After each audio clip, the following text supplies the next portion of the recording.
If your child is not talking and you're very concerned about your child's language development, it's important to address the issue promptly and seek professional guidance at the earliest if necessary. Hi, my name is Divya Madhukar and you are watching TrendBread. Now, in this issue, we're going to be talking about what would be the necessary steps that you can take if your child is still not talking. We often observe in our preschool that some of the children do have this concerns of language development. We see a delayed speech in children between like 2.6 years to 3.5 years. What are the things that we need to take care for this is something is of our today's points of discussion. The first and foremost is like let's consult a pediatrician to rule out any medical issues or hearing problems. If there are any medical issues or hearing problems, this could also affect your child's ability to speak. If there are any physical or medical concerns, we could be able to address that as early as possible, and your child's pediatrician would help you to work on that. But if the pediatrician identifies that there is a delay or a concern which is related to your child's speech and language development, they might recommend you to take up the early intervention services. Now, what are these early intervention services? What are they designed for? Now, these services are designed to support your child in case if they have a developmental delay. Now, that can include services like speech therapy, occupational therapy, behavioral therapy, and any other forms of interventions also. Now, say suppose today's topic we're talking about is there a delay in our child's speech? If there is a delay in your child's speech, we're going to be working on that. If the speech delay persists, now just consider you have to enroll to a speech therapy session and you meet any of the licensed speech language pathologists. Now, what would they help you? They would help you to conduct the speech therapy sessions for your child.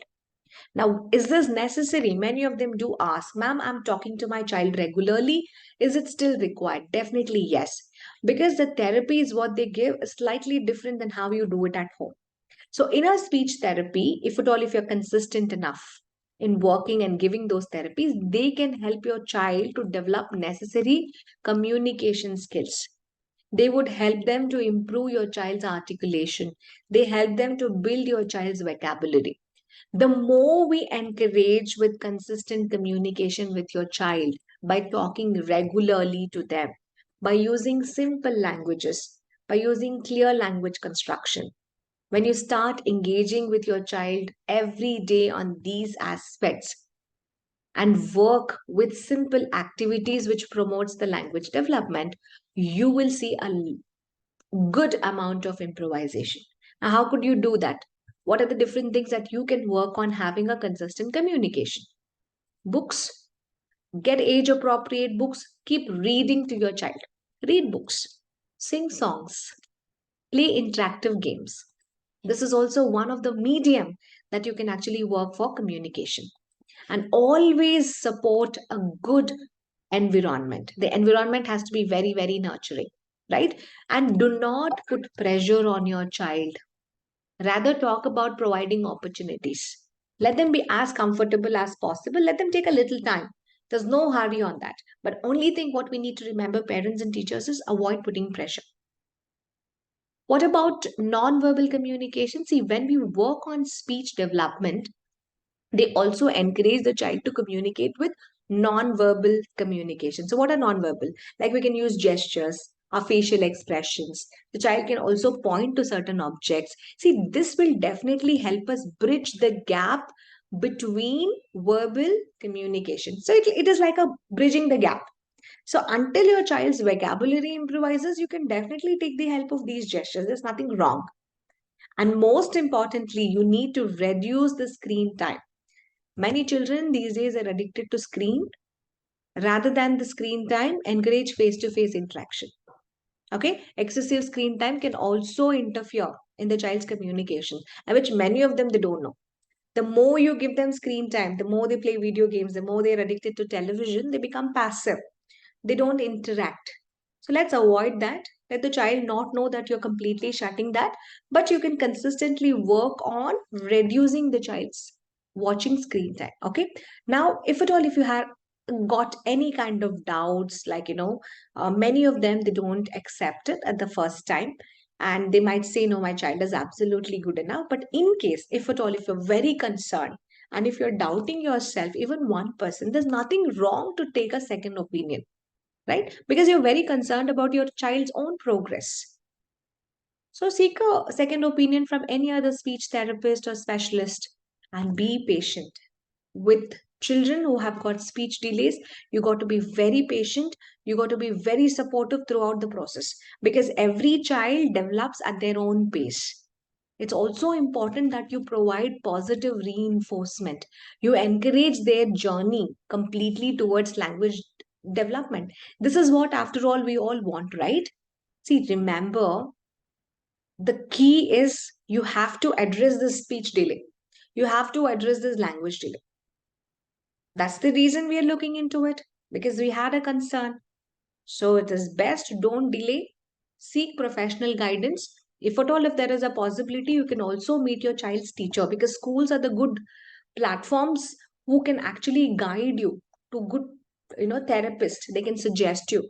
So you can go there, ensure your child receives good support. Whatever your therapist suggests, in case if your child is already going to school, please convey that also, because it has to work hand in hand. And remember, two more. Home is a place where you can actually reinforce a lot of things. Correct? Now, the question is, what do the speech therapy program consist about? Or how do they actually work? Many of them have actually asked me. Say it's very simple. What they do is, like, when a child enters for any of these therapy sessions, it's like they start with some kind of an assessment. They work on the assessment, then they diagnose, and then they treat the speech and language disorders. If at all, if there is any kind of a speech delay in your child. Now, will they have any specific goals? Will they use any techniques? Definitely yes. Okay. So the speech therapy, it will be, the goal will be specific to your child. The techniques, what is used for one child could be totally different. Correct? It can vary also depending on what is your child's needs and what is the nature of speech or language difficulty your child is facing. Depending on that, it would change. Okay. Now, what are those components? How do we break it? The first thing is they take them for an assessment. That's the first step the child will have to go through. An assessment parameter, a list. Now, here, the speech language pathologist, that is the SLP, will conduct a comprehensive evaluation.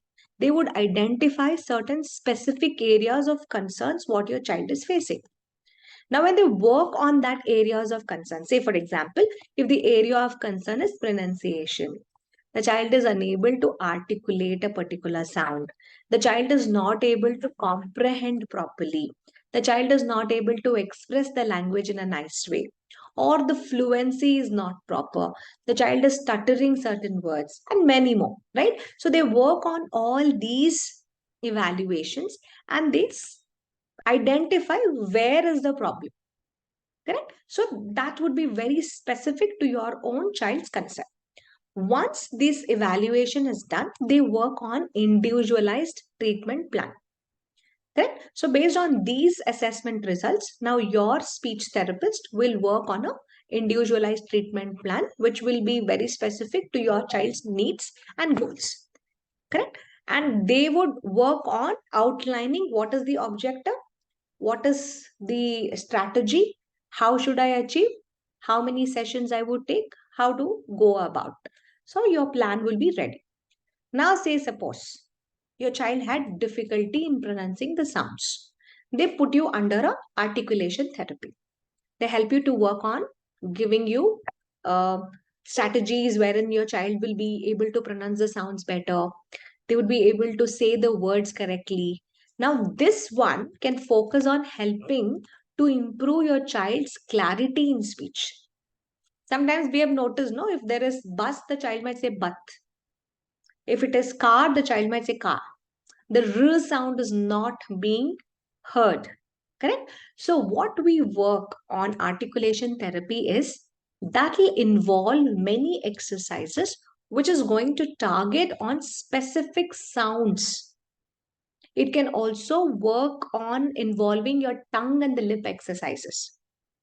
So they practice with age appropriate words and give them certain shorter sentences with the same speech sound delays, whatever we have. So this is all related to your voice articulation. Now, say suppose your child has difficulty in addressing, um, which is related to understanding what you're trying to say, what language you're trying to speak. So this is related, it's a bigger thing, right? So it is related to your language difficulties. So they can put you under a language therapy in speech. Now, here, depending on your child's need, the therapy will focus on building vocabulary.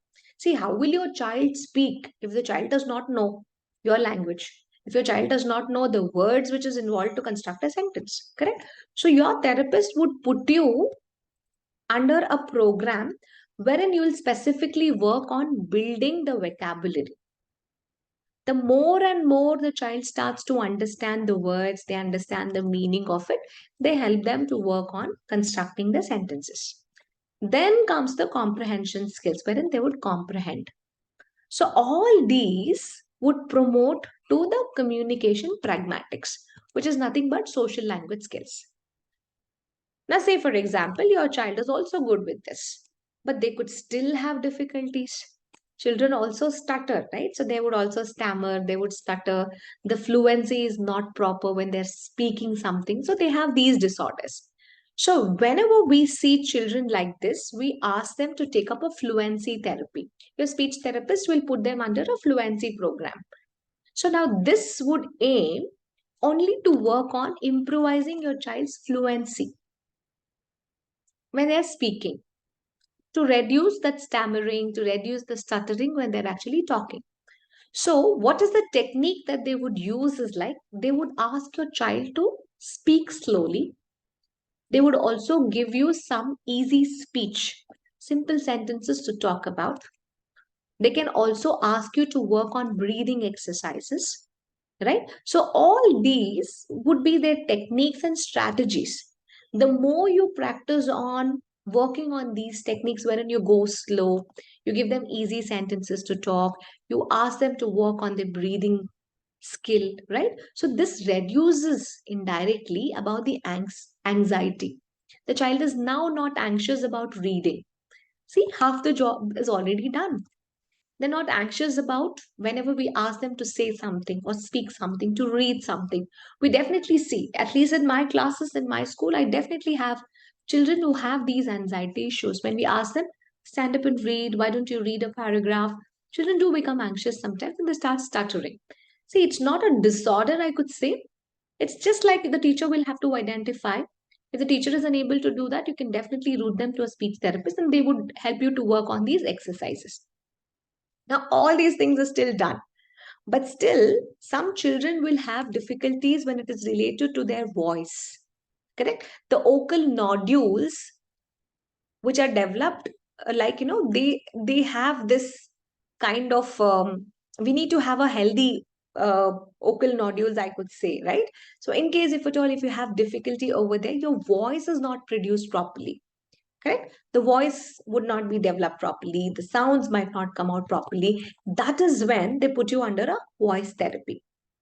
So what can be done in voice therapy is it includes a lot of vocal exercises. They give you techniques wherein you work on your breath related support. It also gives you techniques to prevent vocal strain. So most of the time, sometimes the children do strain their vocal nodes also. So they would help you to work a little lesser on that. Correct? So some children, when they have severe speech or language impairments, okay, so they can get a good amount of benefit from AAC systems. We call that as augmentative alternative communication. We call that as AAC. So what they do here is they put them under certain communication devices. Okay, so here is where, like, they might use certain sign languages, and speech therapists can also introduce some tools to the children, some signs to the children. So they would still be able to communicate, but it is all always on the devices. See, what I wanted to tell you is like the earlier you are able to address these issues, the better it's going to be there for your child to avoid these speech delays. In many cases, parents sometimes they don't ignore. They address it very immediately. There are some of the parents, sometimes they might not be knowing that there is an issue or a disorder or a difficulty that their child is facing. Sometimes there could be a sign of negligence also. They might not know about it also, right? In such cases, what happens? The child is not getting the right guidance when he or she requires the most. But in case if you have identified that need, please go to a professional, get the professional's help. Okay, so the more the parents and the caregivers take care about these children, they help them to support, they work on reinforcing the speech related issues, whatever we discussed about, the language development becomes better and better at home. Okay, so they would also give you some strategies. See, the therapies will not happen for many hours, and the same would not continue at school. Whatever you have learned over there, whatever your therapist has given to you in writing or as a report, right? So the parents will have to be working very effectively at home. So whatever could be the strategies for that they have given, the techniques that they have given, please adapt at your home, conduct the same activities, consistently practice with your child. Only then you would be able to see the progress. Now, should you monitor the progress? Definitely yes. Continuously, please monitor the progress and meet your therapist more often to assess your child's improvements. If there has to be any kind of adjustments in the therapy, please meet. If any goals needs to be changed, please change, because now your child is able to do this. I need certain help in this particular goal. Please change. Remember, consistent practice at home is very, very crucial for the success in speech therapy. And we have seen that many parents who have taken it in a very good way, the children are able to do better, right? So parents and caregivers are often encouraged to work with their child meticulously on these exercises and activities, which is recommended by whoever could be your therapist. Okay, now again, coming down to the last point of this particular discussion is like how long, how many sessions I have to be taking, and how long does this happen. See, we cannot say about the duration. We don't know about the frequency of speech, how many sessions that your child needs to be taking. That totally depends on your child's need and the severity of how much there is a speech disorder or a language disorder, right? The goal of this particular speech therapy is to help your child to improve the communication. The better the communication skills are, the child will be able to increase their confidence, they would be able to enhance their overall quality of life by enabling effective communication. Okay, certainly many parents are concerned about that, right? And they might, sometimes they might not know it, sometimes they might know it. In case if they know, it's very important. Okay, so if you know it, don't panic, be proactive, take a measured approach. Speech delays is very, very common in most of the preschoolers because of multiple factors, I could say. It could include your environmental factors, the shyness in children, variations in individual developments. So seek advice from professionals, maintain an open-ended conversations, communicate with your child's teachers on an basis of like weekly or bi-weekly. You can meet them, create a wonderful home environment for learning, and that's going to help your child to overcome the speech delays. Remember, every child is unique, every child is special. With time and patience, you will still be able to catch up whatever your child has missed. Okay, many children do catch up, they thrive, and they are working amazing after finishing all their therapies.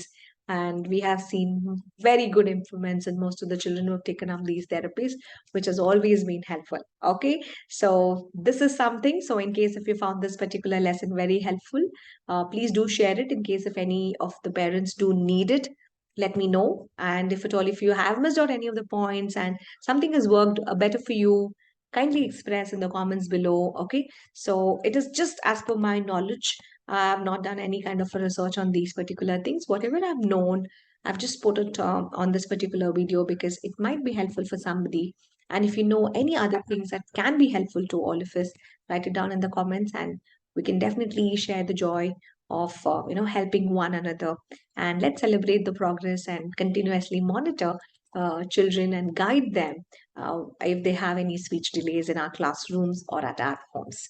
Thank you very much. And this is Divya here, and I will see you soon in another video. Thank you.